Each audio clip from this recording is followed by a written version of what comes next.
اعوذ باللہ من الشیطان الرجیم بسم اللہ الرحمن الرحیم۔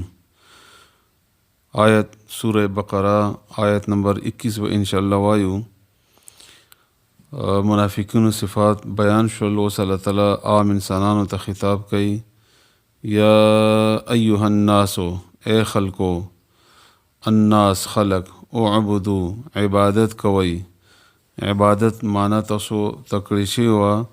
عبادت وای انتهایی عاجزی ته، اطاعت و فرمانبرداری ته، پوجا او پرستش ته په ډېرې مینې سره، او شرط پکې د رسول الله صلی الله علیه و آله وسلم طریقه، یعنی د الله رضا حاصله کوي په عمل د رسول الله صلی الله علیه و وسلم په طریقې باندې۔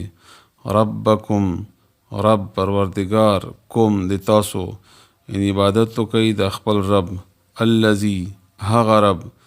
الذی د هغه چا یا د الله هغه ذات ته، خلقکم چې پیدا کړي یې تاسو۔ الله تعالیٰ انسانانو پیریان د خپل عبادت دپاره پیدا کړي دي، وما خلقت الجن والانس الا لیعبدون، ما بل څه دپاره نه دي پیدا کړي بلکې خپل عبادت دپاره۔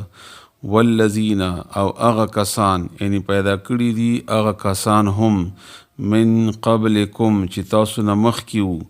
لعلکم شاید چې تاسو، یا دې دپاره چې تاسو،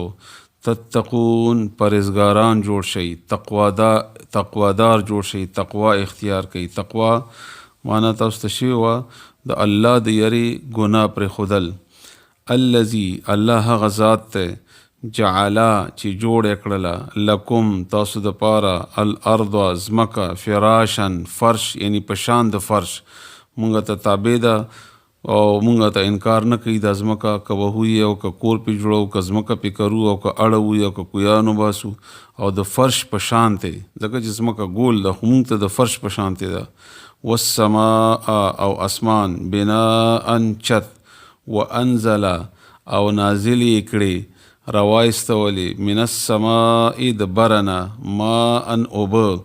فاخرج بیا یې راویستل، به په دې اوبو ذریعې سره، به په ده سره یعنی اوبو ذریعې سره، من الثمرات د میوونه، میوې،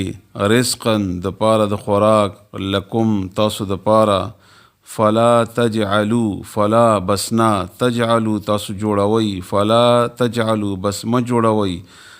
لله الله د پاره، الله سره، اندادن شریکان، شریک ند شریک ته وایي، شرک مه کوئ الله سره، وانتم او تاسو، تعلمون ښه پوهیږئ، تاسو پوهیږئ هم،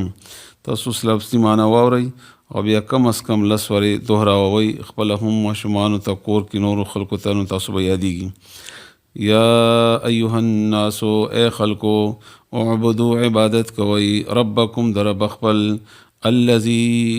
اغه رب، یعنی تاسو رب اغه ذات ته، خلقکم چې پیدا یې کړی تاسو،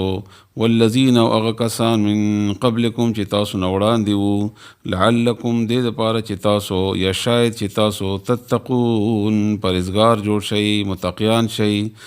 الذي الله هغه ذات ته، رب هغه ذات ته، جعل لکم الارض چې جوړ کړله تاسو دپاره ځمکه، فراشن فرش، والسماء او اسمان، بناء چت، وانزل او راوی لګلی راوایستولی، من السماء د برنا، ماء اوبه، فاخرج بیا راویستل، به په دې اوبو ذریعې سره، من الثمرات د میوونه، یعنی میوې، رزقا لکم ستاسو خوراک دپاره، فلا تجعلو بس تاسو مه جوړوئ، مه مقرروئ، لله الله سره، الله دپاره، اندادن شریک، وانتم او تاسو، تعلمون ښه پوهیږئ۔ الله دې موږ تاسو په دې پوهې کې الله دې عمل کولو توفیق